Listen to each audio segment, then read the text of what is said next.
हत्या की राजकुमारों की।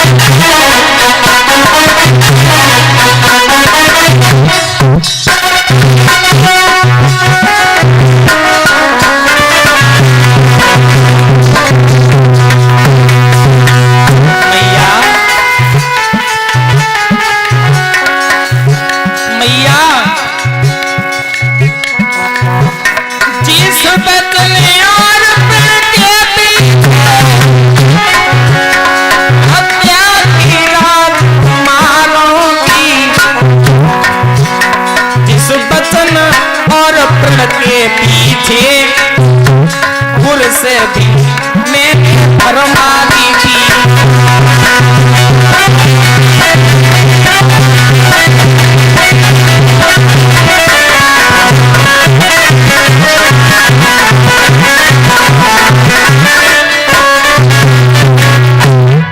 मैया जाने कितने मैंने खून बहा दिए, गुरुदेव से भी बहुत बुरी बुरी बातें हो गई बीच में।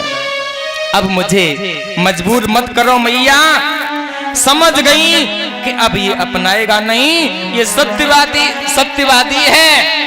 तो मेरे भगवत प्रेमियों, उन्हें अपने बचपन की याद आ गई कि मैंने अपने एक पुत्र को जन्म दिया था जो जन्म लेकर के ही जंगल को चला गया था। तो आज सत्यवती मैया ने व्यास जी को बुलाया। जैसे ही ध्यान किया तो व्यास जी आकर के प्रकट हो गए। जैसे ही व्यास जी आकर के प्रकट हुए और कहने लगे, बोलो मां मेरे लिए क्या आज्ञा है। उन्होंने कहा, लाला इस गद्दी को संभालने वाला कोई नहीं है, इस घर में तुम्हारी छोटी छोटी बधुएं विधवा हो गई, कोई संतान नहीं है। लाला इस गद्दी पर कौन विराजमान होगा बेटा, तुम इस घर में रह करके समय को व्यतीत करो। उन्होंने कहा, मैया ऐसा तो नहीं हो सकता है, यदि तुम्हारी बधुएं मेरे सामने से होकर के निकल जाएं निर्वस्त्र काया में तो संतान जरूर होगी। उन्होंने कहा, अच्छा हाँ तो ठीक है। दासी सुन रही थी। दासी ने कहा, मैया यदि आपकी आज्ञा हो जाए तो मैं भी निकल जाऊं। हाँ निकल जाना, लेकिन पहले मेरी बहुओं को बुलाओ। आज दोनों बधुएं बुल करके आई। मैया ने कहा, तुम्हारे लिए आदेश है कि मेरा ज्येष्ठ पुत्र आया है, उसके सामने से होकर आप निर्वस्त्र निकल जाओ।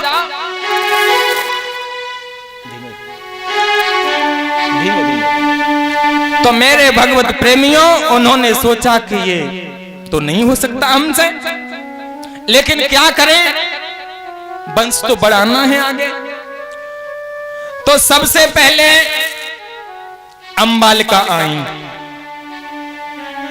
आगे को बाल कर लिए आंखों पर, निर्वस्त्र काया है और सामने से निकली और व्यास जी ऐसे नेत्र बंद किए हुए बैठे हैं। उन्होंने कहा, जाओ पुत्रवती भव, तुम्हारे पुत्र होगा लेकिन अंधा होगा। चली गई। उसके बाद में अंबालिका आई, सारे शरीर से पड़ुआ मिट्टी लगा करके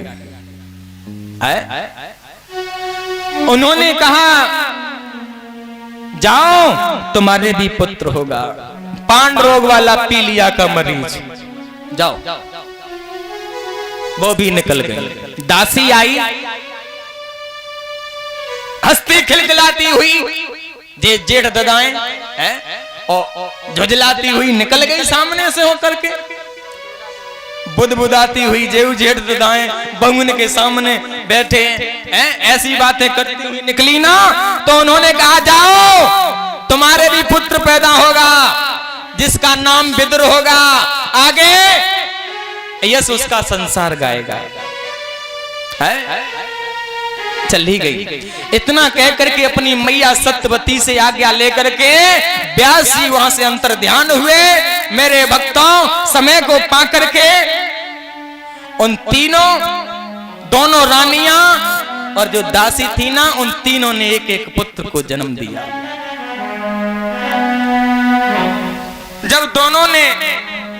जब तीनों ने जन्म दिया, जो अंबिका के जो पुत्र थे उनका नाम धृतराष्ट्र पड़ा, जो अंबालिका के जो पुत्र थे उनका नाम पांडु पड़ा, और जो दासी के पुत्र थे उनका नाम विदुर पड़ा। बड़ी अच्छी तरह से अब तो आंगन में खुशी के मारे सारे दिन गूंजता है आंगन, बच्चों की चहल पहल में बड़ा ही आनंद आता है, हैं?